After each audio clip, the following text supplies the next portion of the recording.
कुछ एहसान नहीं मंग रहा सीगा, कोई तोहफा नहीं मंग रहा केंद्र सरकार तो, सिर्फ अपना अधिकार मंग रहा सीगा कि कानून साडे खिलाफ ने, इन्हां नूं रद्द किया जाए। ਜਿਹੜੇ जमहूरी कदरां कीमतां नूं छिक्के ते टंग के पौने 3 करोड़ आबादी नूं कहंदे तुहाडा कोई परवाह नहीं, जिन्ने मर्जी मते पास करी चलो। जब पंजाब की कोई गल आऊगी बिल्कुल पिछे नहीं हटांगे। इलेक्शन वेले उन्होंने वापस तो ले लिया कानून, लेकिन उन्होंने मन के अंदर सीगा कि हुण इन्हां नूं किद्दां बंदे बनाउणा। बंदे बनाउण दी नीति जिहड़ी आ इह बहुत माड़ी आ। प्राइम मिनिस्टर साहब नूं मिलो, राष्ट्रपति नूं मिलो, जिहनूं मिलना मिल लो। नहीं मानते पहला पीएम के घर के बाहर धरना लाओ 117 बंदे। स्पीकर साहब, मैं अज दे इस बड़े अहम मते के हक विच खड़ा होया जी सपोर्ट करने लई। मेरे तो पहला बहुत मैंने खेज गल्लां होईयां ने, उन्हां सारियां गल्लां दी मैं तायद करदा।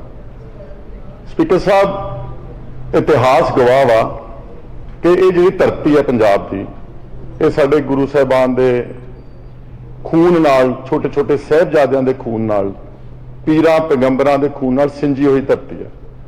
इस नूं निशाने ते इसलिए लिया जांदा वा क्योंकि जिहड़े संस्कार जो सानू साडे पुरखे ते साडे गुरु साहिबान दे के गए ने कि असीं हमेशा बेइंसाफी के खिलाफ, तशद्दद के खिलाफ और जुल्म के खिलाफ हमेशा लड़े। चाहे वो लड़ाई अबदालियां ते दुरानियां ते मुगलों की होवे, ते चाहे वो लड़ाई देश की आज़ादी वास्ते अंग्रेज़ों की सरकार के खिलाफ होवे, चाहे वो गदरी बाबिया ने लड़ी होवे, चाहे वो बब्बर अकालियां ने लड़ी होवे, चाहे वो कूका मूवमेंट के राही लड़ी होवे। अफसोस सिर्फ इस गल का वा कि बजाए सानू इनाम देण दे, सानू हमेशा निशाने ते लैके ते सबक सिखाउण दी नीति चलती आई है। मैं भावां कि अज कांग्रेस इत्थे खड़ा वां, पर इतिहास तो किसी को बख्शेगा नहीं ना। Posterity when history will be written, every flaw of every government will be taken on record। इसलिए मैं जो साडे सूबे दे नाल अगर फर्ज करो सोच के देखो, जे किते छोटे छोटे साहिबजादे उदण अपने नीहां च ना चिणे जांदे ते कबूल लेंदे इस्लाम, की भारत शक्ल होनी सी? जे शहीद भगत सिंह वर्गे ते जे पंजाब दे बहादुर लोग उस वक्त अंग्रेज़ों के खिलाफ लड़ाई ना लड़ते तो की भारत की शक्ल होनी सी? ये लहदा ही होना सी देश। और सब तो वड्डा जिहड़ा जो मैसिव पॉपुलेशन शिफ्ट हुई ड्यूरिंग पार्टीशन, 1.5 करोड़ के करीब आबादी कतलो गारत शिफ्टिंग चढ़ते तो लेंदे पंजाब विच, एडी वड्डी बनया बनाया सब कुछ जिद्दां इत्थों कहा गया कि बाहर के इलाके में जमीनां छड्ड के इत्थे उजड़ के आन के इस देश का साथ दिता। जे अगर ना देंदे तो की भारत की शक्ल होनी सी? बजाए सानू इनाम देण दे, इन्ना मतलब पिछले घट्टो घट्ट चलो हम ताजी गल कर लेने कि 70 साल 72 साल जिन्नी देर अपनी आज़ादी नूं हो गए आ, हर सरकार इसे काम ते उतरी हुई इन्हां नूं बंदे बनाओ। इक्को टीचा सारिਆਂ ਦਾ, चाहे साडी राजधानी, चाहे साडे पानी, पंजाबी बोलते इलाके, ये सारा कुछ जिहड़ा वा एक विਉਂਤਬੰਦੀ के तहत हो रहा। जिन्होंने पहला किया गलत सीगा, वो गलत ही रहना वा, चाहे असीं लख डिफेंड कर लियो उसनूं। पर अफसोस है कि आ हुण ताज़ा मैनूं याद है, मेरे अपने इलाके माना तलवंडी पिंड है, एक उत्थे अज तो 4-4.5 महीने पहला एक लाश आई है, एक फौजी की, सूबेदार जसविंदर सिंह की। 20 जवान मारे गए जम्मू कश्मीर एक इनकाउंटर च, उन्हां चों 20 चों 5 पंजाब दे सी। 5 लाशां आईयां पंजाब दे विच, एक मेरे हल्के दे विच लाश आई। ते किहनां दी लाश सीगी? वो जिहड़े दिल्ली दीयां बरूहां ते बैठे सी साडे किसान, 1.25 साल जिथे तकरीबन 600-700 बंदा मर गया, सिर्फ हक्की गल कहने वास्ते। कुछ एहसान नहीं मंग रहा सीगा, कोई तोहफा नहीं मंग रहा केंद्र सरकार तो, सिर्फ अपना अधिकार मंग रहा सीगा कि कानून साडे खिलाफ ने, इन्हां नूं रद्द किया जाए। ते उन्हां नूं टिचड़ा हो रही सी, उन्हां नूं झेडां कीतियां जा रही सी कि खालिस्तानी ने, पाकिस्तानी ने, हुल्लड़बाज ने, नक्सलवादी ने। उन्हां दे बच्चे उत्थे बॉर्डरां दे उत्ते इस देश की राखी करते। फर्ज करो ना हुंदे, फर्ज करो 1 मिनट वास्ते ना हुंदे, कि बीजेपी के जिहड़े व्यापारी वर्ग के लोग ने उत्थे राखी कर सकते सी? राखी ये करन कि सज़ा भी इन्हां नूं होवे। ये पहली बार शायद दुनिया के इतिहास में मैनूं नज़र आ रहा वा। सो इसलिए मैं आ जिहड़ी ताज़ी गल कीती है, बहुत अच्छा किया भगवंत सिंह मान ने इनिशिएटिव लिया कि एक सैशन बुलाया। सैशन का मतलब यह होंदा कि तुसीं पौने 3 करोड़ पंजाब के आबादी का सुनिया दे रहे हो दिल्ली च। ना सुनन उन्हां दी मूर्खता ही है।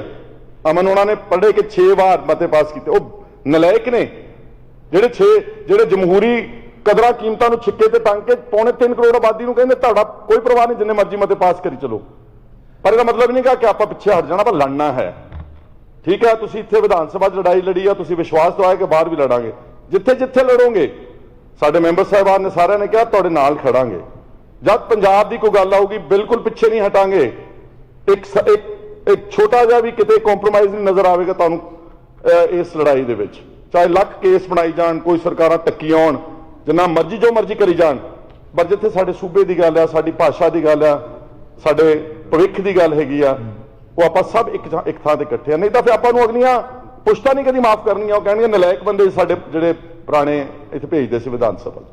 ਚੰਡੀਗੜ੍ਹ ਦੀਆਂ 2-3 ਗੱਲਾਂ ਹੀ ਕਰਨੀਆਂ ਜੀ। ਪਹਿਲੀ ਗੱਲ ਤਾਂ ਸਪੀਕਰ ਸਾਹਿਬ, ਚੰਡੀਗੜ੍ਹ ਬਣਿਆ ਕਿੱਥੇ ਹੈ?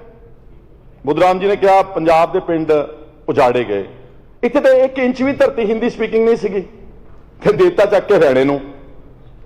ਇਹ ਸਾਰੇ ਪਿੰਡ ਖਰੜ ਤਹਿਸੀਲ ਦੇ ਵਿੱਚ ਅਧੀਨ ਆਉਂਦੇ ਸੀਗੇ। ਸਾਡੀ ਜ਼ਮੀਨ ਤੇ ਬਣਿਆ, ਸਾਡੇ ਵਾਸਤੇ ਬਣਿਆ। 1948 ਚ ਕਨਸੀਵ ਕੀਤਾ ਗਿਆ।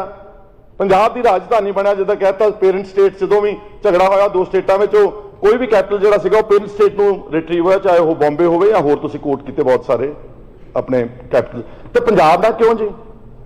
ਔਰ ਪੰਜਾਬ ਨੂੰ ਆਪਣੀ ਜ਼ੁਬਾਨ ਤੇ ਆਧਾਰਿਤ ਸੂਬਾ ਲੈਣ ਵਾਸਤੇ ਲੜਨਾ ਪਿਆ, ਫਿਰ ਜੇਲ੍ਹਾਂ 'ਚ ਜਾਣਾ ਪਿਆ, ਧੱਕੇ ਖਾਣੇ ਪਏ। ਤੇ ਜਿਨ੍ਹਾਂ ਸੂਬਿਆਂ ਨੇ ਕੋਈ ਸੂਬਾ ਮੰਗਿਆ ਨਹੀਂ ਉਹਨੂੰ ਉੱਦਾਂ ਬੈਠੇ ਮਿਲ ਗਿਆ। Himachal and Haryana, they never ask for a state. ਔਰ ਜਿਹੜੀ ਸਾਡੀ ਅਸੀਂ ਆਪਣੀ ਰਾਜਧਾਨੀ ਬਣਾਈ, world it's like a world class city.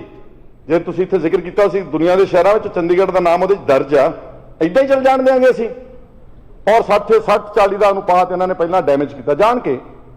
ਇਹ ਸਿਰਫ ਜਿੱਦਾਂ ਪ੍ਰਤਾਪ ਉਹਨਾਂ ਨੇ ਕਿਹਾ ਕਿ ਇਹ ਹੌਲੀ ਹੌਲੀ ਚੈੱਕ ਕਰ ਰਹੇ ਨੇ ਆਪਣੇ ਵਾਟਰਸ, ਇਹ ਸਹੀ ਲੈਂਦੇ ਨੇ ਤੇ ਕਰ ਦਿਓ, ਹੋਰ ਸਹੀ ਲੈਂਦੇ ਨੇ ਹੋਰ ਕਰ ਦਿਓ। ਇਹ ਹੁਣ ਆਪਣਾ ਇਮਤਿਹਾਨ ਆ ਸਾਰਾ। ਇਸ ਵਿਧਾਨ ਸਭਾ ਮਗਰਲੀਆਂ ਨੂੰ ਛੱਡ ਦਿਓ, ਜੋ ਉਹਨਾਂ ਨੇ ਕੀਤਾ, ਗਲਤੀਆਂ ਕੀਤੀਆਂ ਨਹੀਂ ਕੀਤੀਆਂ ਉਸ ਛੱਡ ਦਿਓ 1 ਮਿੰਟ ਵਾਸਤੇ। ਇਹ ਆਪਣਾ ਇਮਤਿਹਾਨ ਹੈ ਕਿ ਜੇ ਤਾਂ ਆਪਾਂ ਇਸ ਨੂੰ ਲੌਜੀਕਲ ਕੰਕਲੂਜਨ ਤੇ ਲੈ ਕੇ ਜਾਵਾਂਗੇ ਤੇ ਲੋਕ ਕਹਿਣਗੇ ਹਾਂ ਬਈ ਇਹ ਜਿਹੜਾ ਸਦਨ ਸੀਗਾ ਇੱਥੇ ਕਾਬਿਲ ਆਦਮੀ ਆਏ ਨੇ ਤੇ ਅੱਛੀ ਗੱਲਾਂ ਕੀਤੀਆਂ ਇਹਨਾਂ ਨੇ। ਤੇ ਜੇ ਅਸੀਂ ਵੀ ਕਹਿ ਦਾਂਗੇ ਕੰਪਰੋਮਾਈਜ਼ ਕਰ ਲਾਂਗੇ ਤੇ ਫਿਰ ਸਾਨੂੰ ਵੀ ਉਹੀ ਪੁਰਾਣਿਆਂ ਵਿੱਚ ਗਿਣਿਆ ਜਾਵੇਗਾ। ਇਸ ਤੋਂ ਇਲਾਵਾ ਕੰਕਲੂਡ ਕਰੋ ਖੈਰਾ ਸਪੀਕਰ ਸਾਹਿਬ, ਜਿਹੜੇ ਦੂਜੇ ਪਾਸੇ ਬੋਲੇ ਸੀ ਉਹਨਾਂ ਦਾ ਟਾਈਮ ਦੇਖੋ ਜਰਾ। ਟਾਈਮ ਮੈਨੂੰ ਤਾਂ ਕੋਈ ਇਤਰਾਜ਼ ਨਹੀਂ ਆ। ਤੁਸੀਂ ਥੋੜਾ ਜਿਹਾ ਦੇਖੋ, you are a very fair person as far as I know you, I know you personally also. ਬਿਲਕੁਲ ਫੇਅਰ, ਬਿਲਕੁਲ ਫੇਅਰ ਦੀ ਪਰਸਨ। ਥੋੜਾ ਜਿਹਾ ਟੋਲਰੇਟ ਕਰੋ ਜੀ। ਸਪੀਕਰ ਸਾਹਿਬ, ਔਰ ਰਾਜੀਵ ਲੌਂਗੋਵਾਲ ਵਾਲੀ ਵੀ ਆ ਗਈ। ਪ੍ਰਾਈਮ ਮਿਨਿਸਟਰ ਨੇ ਪ੍ਰੋਮਿਸ ਕੀਤਾ ਸੀਗਾ, ਮਤਲਬ ਇਹ ਕੋਈ ਛੋਟੇ ਮੋਟੇ ਕਿਸੇ ਦੁਕਾਨਦਾਰ ਨੇ ਪ੍ਰੋਮਿਸ ਨਹੀਂ ਕੀਤਾ ਕਿ ਮੁੱਕਰ ਗਿਆ ਸ਼ਾਮ ਨੂੰ, ਸਵੇਰੇ ਸੌਦਾ ਵੇਚਿਆ ਸ਼ਾਮ ਨੂੰ ਮੁੱਕਰ ਗਿਆ। ਇਹ ਉੱਥੇ ਫੇਰ ਨਹੀਂ ਆਨਰ ਹੋਇਆ। ਔਰ ਦ ਵਰਸਟ ਥਿੰਗ ਇਸ ਕਿ ਜੇ ਬੀਜੇਪੀ ਨੇ ਇਹ ਮਸਲਾ ਲੈ ਕੇ ਆਉਣਾ ਸੀਗਾ, ਇਸ ਨੂੰ ਸਾਰਿਆਂ ਨੂੰ ਪੁੱਛਦੇ, ਜਿਹੜੇ ਸਟੇਕ ਹੋਲਡਰਸ ਸੀਗੇ। ਪੰਜਾਬ ਦੀ ਸਰਕਾਰ ਨੂੰ ਪੁੱਛਦੇ, ਹਰਿਆਣਾ ਨੂੰ ਵੀ ਫਰਜ਼ੀ ਪੁੱਛ ਲੈਂਦੇ ਬੁਲਾ ਕੇ, ਉਹਨਾਂ ਤੇ ਮੋਹਰੀ ਲਾਉਣੀ ਸੀਗੀ। ਤੁਹਾਨੂੰ ਪੁੱਛਦੇ ਬੁਲਾ ਕੇ ਕਿ ਆ ਅਸੀਂ ਸੈਂਟਰਲ ਰੂਲਸ ਇੱਥੇ ਲਾਗੂ ਕਰਨ ਲੱਗੇ ਆ, ਸਾਰੇ EMPLOYEES ਨੂੰ ਅਸੀਂ ਆਪਣੇ ਅਧੀਨ ਕਰਨ ਲੱਗੇ ਆ, ਕੀ ਤੁਸੀਂ ਸਹਿਮਤ ਹੋ? ਕਿਸੇ ਨੂੰ ਪੁੱਛਿਆ ਨਹੀਂ। This is absolutely erroneous, it's unilateral, it's dictatorial, it's undemocratic, it's unconstitutional and 100% unacceptable to the people of Punjab and will remain so. ਹੁਣ ਆ ਗਈ ਗੱਲ ਜੀ EMPLOYEES ਦੀ। EMPLOYEES ਦੇ ਬਾਰੇ ਕਹਿ ਰਹੇ, ਮੋਢਾ ਉਹਨਾਂ ਦੇ EMPLOYEES ਦਾ ਰੱਖ ਲਿਆ। ਕਿੰਨੇ ਕੁ EMPLOYEES ਆ ਚੰਡੀਗੜ੍ਹ ਦੇ ਵਿੱਚ? ਪੰਜਾਬ ਦੀ ਕਿੰਨੀ ਆਬਾਦੀ, ਪੰਜਾਬ ਦੀ ਵਸੋਂ ਚੰਡੀਗੜ੍ਹ 'ਚ ਕਿੰਨੀ ਰਹਿੰਦੀ ਹੈ, ਸਾਡੇ ਸਟੇਕਸ ਕੀ ਨੇ, ਸਾਡਾ ਇਹਦੇ 'ਚ ਇਨਵੈਸਟਮੈਂਟ ਕੀ ਹੈ, ਕਿਸੇ ਨੇ ਨਹੀਂ ਪੁੱਛਿਆ। EMPLOYEES ਚਾਹੁੰਦੇ ਸੀ। ਤੇ ਸਪੀਕਰ ਸਾਹਿਬ, ਇੱਕ ਵਾਰੀ ਇਸ ਮਤੇ 'ਚ ਕਿਤੇ ਲਿਖੋ ਕਿ ਚੰਡੀਗੜ੍ਹ ਤਾਂ ਪਹਿਲਾਂ ਹੀ ਯੂਨੀਅਨ ਟੈਰੀਟਰੀ ਆ, ਤੁਹਾਡੇ ਅਧੀਨ ਹੀ ਹੈਗਾ। ਤੁਹਾਨੂੰ ਕੌਣ ਰੋਕਦਾ? ਤੁਸੀਂ EMPLOYEES ਨੂੰ ਭਾਵੇਂ 7ਵਾਂ ਪੇ ਕਮਿਸ਼ਨ ਬਣਾ ਦਿਓ, ਹੋਰ 3-4 ਹੋਰ ਇਕੱਠੇ ਦੇ ਦਿਓ, ਸਾਨੂੰ ਕੀ ਇਤਰਾਜ਼ ਆ? ਜਿੰਨੀ ਤਨਖਾਹ ਦੇਣੀ ਚਾਹੁੰਦੇ ਤੁਸੀਂ ਦੇ ਦਿਓ, ਸਾਨੂੰ ਤਾਂ ਕੋਈ ਇਤਰਾਜ਼ ਨਹੀਂ ਹੈਗਾ। But on the pretext that because employees are saying so, therefore we are imposing central rules on Chandigarh, this is absolutely unacceptable. It has no logic at all. It is bereft of any wise thinking. Therefore ਅਸੀਂ ਸਾਰੇ ਇਕੱਠੇ ਹੋ ਕੇ ਜਿੰਨੇ ਅਸੀਂ ਇਧਰਲੇ ਪਾਸੇ ਵੀ ਬੈਠੇ ਆ ਜਾਂ ਬਾਕੀ ਉਧਰ ਵੀ ਬੈਠੇ ਆ, ਇਸ ਬੀਜੇਪੀ ਦੇ ਜਿਹੜਾ ਮਨਸੂਬਾ ਹੈ, ਜੋ ਅਗਰ ਆਪਾਂ ਅੱਜ ਨਾ ਅਪੋਜ਼ ਕੀਤਾ, ਮੇਰੀ ਗੱਲ ਯਾਦ ਰੱਖਣਾ, ਉਹ ਆਪਾਂ ਨੂੰ ਹੌਲੀ ਹੌਲੀ, ਕਿਉਂਕਿ ਆਪਾਂ ਤਾਂ ਲੜਨਾ ਨਾ, ਆ ਜਿਹੜਾ ਅੰਦੋਲਨ ਹੋਇਆ, ਮਾਫ ਕਰਨਾ, ਸਾਰੇ ਦੇਸ਼ ਦੇ ਕਿਸਾਨਾਂ ਨੂੰ ਸਲੂਟ ਹੈ, ਪਰ ਬੇਸਿਕਲੀ ਇਹ ਅੰਦੋਲਨ ਜਿਹੜਾ ਸੀਗਾ ਇਹ ਪੰਜਾਬ ਦੇ ਕਿਸਾਨਾਂ ਦਾ ਅੰਦੋਲਨ ਸੀਗਾ। ਸਿਰਫ ਇਸ ਕਰਕੇ ਕਿ ਉਹੀ ਸਪਿਰਿਟ ਜਿਹੜੀ ਸਾਡੇ 'ਚ ਭਰੀ ਹੋਈ ਸੀ, ਉਸੇ ਅੰਦੋਲਨ ਨੇ ਜਿੱਤ ਪ੍ਰਾਪਤ ਕੀਤੀ। ਉਹਨਾਂ ਨੂੰ ਚੁਭਿਆ, ਉਹ ਇਲੈਕਸ਼ਨ ਵੇਲੇ ਉਹਨਾਂ ਨੇ ਵਾਪਸ ਤਾਂ ਲੈ ਲਏ ਕਾਨੂੰਨ, ਲੇਕਿਨ ਉਹਨਾਂ ਦੇ ਮਨ ਦੇ ਅੰਦਰ ਸੀਗਾ ਕਿ ਹੁਣ ਇਹਨਾਂ ਨੂੰ ਕਿੱਦਾਂ ਬੰਦੇ ਬਣਾਉਣਾ। ਬੰਦੇ ਬਣਾਉਣ ਦੀ ਨੀਤੀ ਜਿਹੜੀ ਆ ਇਹ ਬਹੁਤ ਮਾੜੀ ਆ। ਔਰ ਇਸ ਦਾ ਅਸੀਂ ਸਖਤ ਵਿਰੋਧ ਕਰਦੇ ਹਾਂ। ਔਰ ਮੇਰੀ ਸਪੀਕਰ ਸਾਹਿਬ ਤੁਹਾਡੇ ਜ਼ਰੀਏ ਇੱਕ ਸਰਕਾਰ ਨੂੰ, ਚੀਫ ਮਿਨਿਸਟਰ ਸਾਹਿਬ ਨੂੰ ਆ, ਇਹ ਨਾ ਹੋਵੇ ਆਪਾਂ ਮਤਾ ਪਾਸ ਕਰਕੇ ਆਪਣੀ ਜ਼ਿੰਮੇਵਾਰੀ ਜਿੱਦਾਂ ਪਹਿਲਾਂ ਮਤੇ ਪੇ ਕੇ ਛੱਡ ਦਿੱਤਾ, ਨਹੀਂ, ਇਸ ਨੂੰ ਆਪਾਂ ਪੂਰਾ ਲੜਾਂਗੇ। ਇੱਥੇ ਬਾਹਰ ਪ੍ਰਾਈਮ ਮਿਨਿਸਟਰ ਸਾਹਿਬ ਨੂੰ ਮਿਲੋ, ਰਾਸ਼ਟਰਪਤੀ ਨੂੰ ਮਿਲੋ, ਜਿਹਨੂੰ ਮਿਲਣਾ ਮਿਲ ਲਓ, ਨਹੀਂ ਮੰਨਦੇ ਪਹਿਲਾਂ ਪੀਐਮ ਦੇ ਘਰ ਦੇ ਬਾਹਰ ਧਰਨਾ ਲਾਓ, 117 ਬੰਦੇ। National international media focus on this demand. ठीक है जो ਉੱਥੇ ਦਿੱਲੀ ਵਿੱਚ ਜਾਣੇ, ਇੱਕ ਮਿੰਟ ਸਪੀਕਰ ਸਾਹਿਬ, ਇੱਥੇ ਬਸ ਨਹੀਂ, ਇਹਦੀ ਕੋਈ ਅੱਛੀ ਐਜੀਟੇਸ਼ਨ ਪਲਾਨ ਕਰੋ। ਕੋਈ ਜ਼ਰੂਰੀ ਨਹੀਂ ਆਪਾਂ ਹਜੂਮ ਬਹੁਤ ਇਕੱਠਾ ਕਰਕੇ ਜਾਣਾ ਵਾ, ਰਿਪਰੈਜ਼ੈਂਟੇਟਿਵ ਕੈਰੈਕਟਰ ਵਿੱਚ ਤੁਸੀਂ ਐਜੀਟੇਟ ਕਰੋਗੇ, ਅੱਜ ਦੇ ਯੁੱਗ ਵਿੱਚ ਬਹੁਤ ਉਹਦੀ ਕੀਮਤ ਆ। ਔਰ ਇਹਦੇ ਨਾਲ ਨਾਲ simultaneously agitation and simultaneously the legal route has to be taken.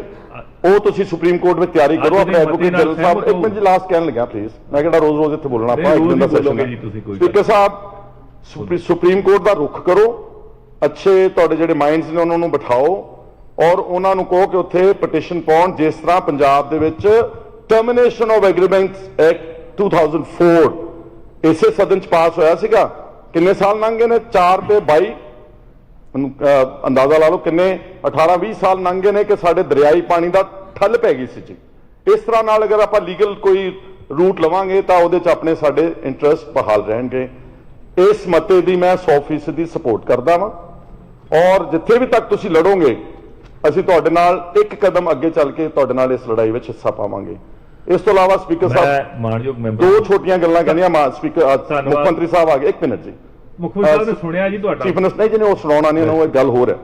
Speaker ਸਾਹਿਬ, ਮੈਂ ਤੁਹਾਡੇ ਜ਼ਰੀਏ ਕਹਿਣਾ ਚਾਹੁੰਦਾ ਕਿ ਨਾ ਦੋ ਇਨਸੀਡੈਂਟਸ ਬੜੇ ਇੰਪੋਰਟੈਂਟ ਨੇ। ਇੱਕ ਦਿੱਲੀ ਕਟੜਾ ਜਿਹੜਾ ਐਕਸਪ੍ਰੈਸ ਵੇ ਚੱਲ ਰਿਹਾ ਨਾ ਤੁਹਾਡੇ ਸੰਗਰੂਰ ਚੋਂ ਲੰਘ ਕੇ ਜਾ ਰਿਹਾ ਜੀ, ਉਹਦੇ ਚ ਕੀ ਹੋ ਰਿਹਾ ਕਿ, ਇੱਕ ਮਿੰਟ ਜੀ speaker Sahib please don't get the voice ਜੀ। ਉਹ ਲੁਧਿਆਣਾ ਜਿਹੜਾ ਨਾ ਜੀ, ਮੈਨੂੰ ਕੱਲ ਉੱਥੇ ਲੋਕਾਂ ਨੇ ਬਹੁਤ ਦੱਸਿਆ ਕਿ ਜਿਹੜਾ ਪੱਦੀ ਭਗਵਾਨਪੁਰਾ ਪਿੰਡ, ਇੱਕ ਗੱਲ ਇੱਕ ਸਪੀਕਰ ਜਿੰਨੀ ਦੇਰ ਤੁਸੀਂ ਰੋਕਣੇ ਹੁੰਦੇ ਕਹਿ ਦੇਣੀ ਮੈਂ ਜੀ, ਪੱਦੀ ਭਗਵਾਨਪੁਰਾ ਪਿੰਡ ਜਿਹੜਾ ਲੁਧਿਆਣੇ ਨਾ, ਇਹ ਸਾਊਥ ਸਿਟੀ ਦੇ ਲਾਗਿਓਂ ਸ਼ਹਿਰ ਹੈ, ਸ਼ਹਿਰ ਚੋਂ ਲੰਘ ਰਹੀ ਜੀ। ਉਹ ਹੁਣ ਕੀ ਕਰ ਰਿਹਾ ਹੈ ਕੇਂਦਰ ਦੀ ਸਰਕਾਰ, ਜਿਹੜੇ ਪੈਸੇ ਆਮ ਪਿੰਡੂ ਹਲਕਿਆਂ ਵਿੱਚ 50, 60, 70 ਲੱਖ ਰੁਪਏ ਕੰਪਨਸੇਸ਼ਨ ਦੇ ਰਿਹਾ, ਉਹੀ ਲੁਧਿਆਣਾ ਦੇ ਸਾਊਥ ਸਿਟੀ ਦੇ ਵਿੱਚ ਜਿੱਥੇ 3-4 ਕਰੋੜ ਨੂੰ ਏਕੜ ਹੈਗਾ, ਉਹ ਬੜੇ ਵਿਚਾਰੇ ਕਿਸਾਨ ਨੇ, ਔਖੇ ਨੇ, ਉਹਨਾਂ ਦੀ ਗੱਲ ਤੁਸੀਂ ਜ਼ਰੂਰ ਸੁਣਨਾ। ਇੱਕ ਟਰੱਕ ਯੂਨੀਅਨ ਤੇ ਜਿਹੜਾ ਹਮਲਾ ਮਾਨ ਸਾਹਿਬ, ਉਹ ਤੁਹਾਡੇ ਤੇ ਰਿਫਲੈਕਟ ਹੋਣਾ ਵਾ, ਉਹ ਕਿਸੇ ਐਮਐਲਏ ਤੇ ਨਹੀਂ ਜਾਣਾ, ਉਹਨਾਂ ਤਾਂ ਜੋ ਕਰਨਾ ਸੀ ਕਰ ਦਿੱਤਾ। ਬਸ ਇੰਨੀ ਗੱਲ ਹੀ ਮੈਂ ਕਰਨੀ ਕਿ ਉਹਨੂੰ ਠੀਕ ਕਰੋ। ਔਰ ਜਿਹਨਾਂ ਲੋਕਾਂ ਨੇ ਬਹੁਤ ਧੰਨਵਾਦ ਖਹਿਰਾ ਸਾਹਿਬ।